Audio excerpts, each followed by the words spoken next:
Enéas Carneiro era um paradoxo ambulante, genial e explosivo, visionário e controverso. Em poucos segundos de TV, ele conquistava um país inteiro com frases curtas e ideias grandiosas. Para muitos, ele era o presidente que o Brasil precisava. Mas será que na prática, ele teria sido o salvador que prometia? Hoje vamos mergulhar nas ideias de Enéas, desmontar o mito do herói político e mostrar por que suas propostas não só falhariam, mas também poderiam agravar os problemas do Brasil. E o mais curioso, muitas de suas ideias já foram testadas no passado e os resultados não foram nem de longe o que esperávamos. Vamos lá, todo mundo conhece aquele cara do "Meu nome é Enéas".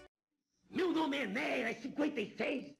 Mas você já parou para pensar quem ele era de verdade? Não estamos falando só do bordão, da barba ou da voz grave. Estamos falando de um homem que parece ter vindo de outro planeta de tão inteligente. Médico, físico, matemático, autodidata em filosofia. Um sujeito que fazia qualquer outro político parecer meio básico. Ele surgiu num momento em que o Brasil estava em frangalhos. Hiperinflação, salários derretendo, promessas de redemocratização indo pelo ralo. Era o caos completo. E o que as pessoas mais queriam? Alguém que resolvesse tudo. Um líder forte, inteligente, colocasse ordem na bagunça. Aí vem Enéas. Ele não era mais um político de palanque vazio. Ele tinha ideias, muitas ideias. Falava sobre coisas que ninguém entendia direito, tipo soberania nuclear, geopolítica, FMI. Mas ele dizia com tanta convicção que você pensava, esse cara sabe o que está falando. Era impossível ignorá-lo. Mas olha só que interessante. Ao mesmo tempo que ele falava difícil, ele era direto. Quando dizia, meu nome é Enéas, ele não só chamava a atenção, ele fazia você lembrar dele. E funcionava. Ele conquistava milhões de pessoas assim, na lata. Era quase como se ele gritasse, eu sou a resposta que você está procurando. E quais eram as respostas dele? Aí começa a ficar interessante. Ele queria um Brasil autossuficiente, uma economia protegida, uma indústria nacional forte. Achava que a gente deveria ter armas nucleares, porque só assim seríamos respeitados. E tinha um discurso bem anti-globalização, dizendo que o FMI e as grandes potências queriam nos manter de joelhos. Tudo isso fazia dele um ícone, especialmente para quem estava cansado de promessas vazias e políticos corruptos.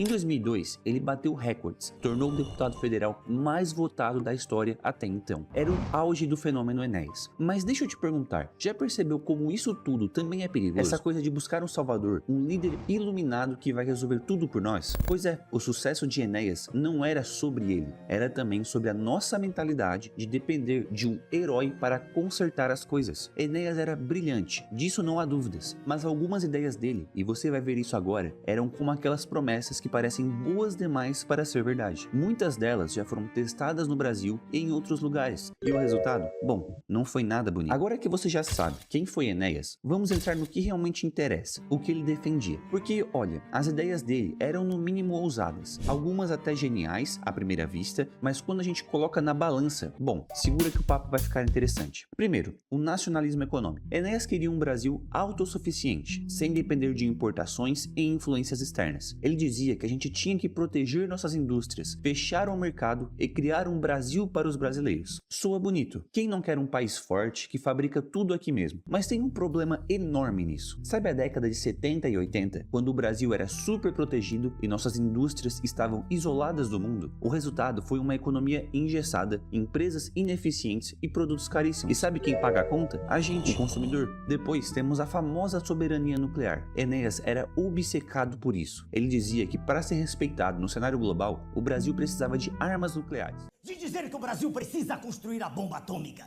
Só 5 países no mundo têm o monopólio do poder nuclear, impondo aos outros a humilhação de assinar tratados de não proliferação de armas nucleares. É preciso construir a bomba, não para jogar a bomba em ninguém, mas sim para evitar que alguém jogue a bomba aqui, como os Estados Unidos fizeram com o Japão em 1945. Se o Japão tivesse a bomba, ninguém se atreveria a ter destruído Hiroshima e Nagasaki. Só assim, as potências mundiais nos levariam a sério. E olha, a ideia até que faz sentido se você pensar em termos de poder e geopolítica. Mas vamos combinar, não dá para construir bombas atômicas com um país quebrado, cheio de gente passando fome e com um sistema político corrupto. É como querer colocar uma jacuzzi num barraco caindo aos pedaços. Sem contar que essa corrida armamentista já mostrou que na maioria das vezes só traz isolamento e desperdício. Outro ponto forte do discurso dele era a crítica à globalização e o FMI. E nisso até dá para concordar em algumas coisas. O FMI realmente fez besteira com países como o Brasil, impondo medidas que só ferraram ainda mais a nossa economia. Mas a solução de Enéas, cortar laços, se fechar e resistir ao que ele chamava de ingerência internacional, já foi testada, e o resultado é um desastre. Quer um exemplo? A Venezuela. Eles seguiram um modelo parecido e olha onde foram parar. Inflação galopante, economia destruída e um povo sem alternativas. E tem mais, um Estado forte e centralizado. Enéas acreditava que para resolver os problemas do Brasil, o governo precisava ter mais poder e controle. Ele achava que o Estado deveria ser o grande organizador da economia, da indústria e até da sociedade. Parece bom no papel, mas na prática isso significa concentrar ainda mais poder na mão de poucos. E a gente sabe o que acontece quando o governo tem mais poder: corrupção, ineficiência e um país estagnado. O que fazia essas ideias parecerem tão atraentes era o jeito que Enéas falava delas. Ele tinha solução para tudo e dava a impressão de que era só segui-lo que o Brasil se tornaria uma superpotência. Mas o que ele defendia era, na verdade, um modelo que já fracassou várias vezes na nossa história e no mundo. Agora, antes de julgar, não pense que ele era mais do mesmo. Enéas era bem diferente da maioria dos políticos. Mas no fim das contas, todas essas ideias têm um problema comum. Acreditam que o Estado é a solução para tudo. E aqui está o erro fatal. O Estado nunca resolve. Ele atrapalha, se mete onde não deveria e, na maioria das vezes, cria problemas maiores do que tenta solucionar. Enéas tinha boas intenções e era, sem dúvidas, um dos políticos mais brilhantes que já tivemos. Mas suas ideias eram como remédios que tratavam os sintomas e agravavam a doença. O Brasil precisa de liberdade, de descentralização e de menos Estado, não de mais controle e isolamento. Sabe aquele ditado popular que diz: a esperança é a última que morre? Pois é, no Brasil parece que nossa esperança está sempre depositada na figura de um salvador. Alguém que vai surgir, enfrentar o caos e consertar tudo de uma vez. Enéas Carneiro era o perfeito herói nesse papel. Mas vamos ser sinceros, de onde vem essa ideia de que um líder iluminado pode resolver os problemas de um país gigante, diverso e cheio de desafios como o Brasil? A resposta está na nossa relação histórica com o Estado. Desde o início fomos ensinados a acreditar que o governo tem a obrigação de cuidar de tudo, da nossa economia, da nossa segurança, do nosso futuro. Só que tem um detalhe: o Estado nunca entrega o que promete. E sabe por que não? Porque o Estado, no fundo, é só um grupo de burocratas tentando controlar algo que é grande demais para ser controlado. Quando colocamos toda a responsabilidade em um político, por mais brilhante que ele seja, a única coisa que fazemos é transferir o problema para outra pessoa. E mais cedo ou mais tarde, descobrimos que essa pessoa também é limitada, falha e muitas vezes incapaz de cumprir o que prometeu. Vamos pensar um pouco na nossa história recente. Fernando Collor, por exemplo, foi eleito como caçador de marajás. A promessa era acabar com a corrupção, moralizar o país e trazer estabilidade econômica. O que aconteceu? Um governo desastroso. Mas agora o dinheiro não dá mais para comprar. 50 mil cruzeiros não dá pra comprar só uma bicicleta agora. Confisco da poupança e impeachment. Depois veio Lula, que se vendia como representante do povo. Prometeu tirar o Brasil da miséria e acabou criando um esquema de corrupção gigantesco, além de uma crise econômica que até hoje sentimos. E não para por aí. Dilma, Bolsonaro, todos eles, de uma forma ou de outra, alimentaram a ideia de que bastava um líder forte no comando para resolver os problemas. Mas o problema é maior que qualquer pessoa ou liderança. É estrutural. É o próprio sistema que está podre. E aqui está a maior crítica às ideias de Enéas. Por mais inteligente e bem intencionado que ele fosse, sua visão ainda dependia demais do Estado. Ele queria centralizar o poder, expandir o controle do governo e transformar o Brasil em uma potência com base na força estatal. Só que isso ignora um princípio básico: quanto mais poder concentrado, mais frágil o sistema. Enéas não era diferente de outros líderes que tentaram se vender como salvadores. Ele tinha ideias grandiosas, mas no fundo acreditava que o mesmo Estado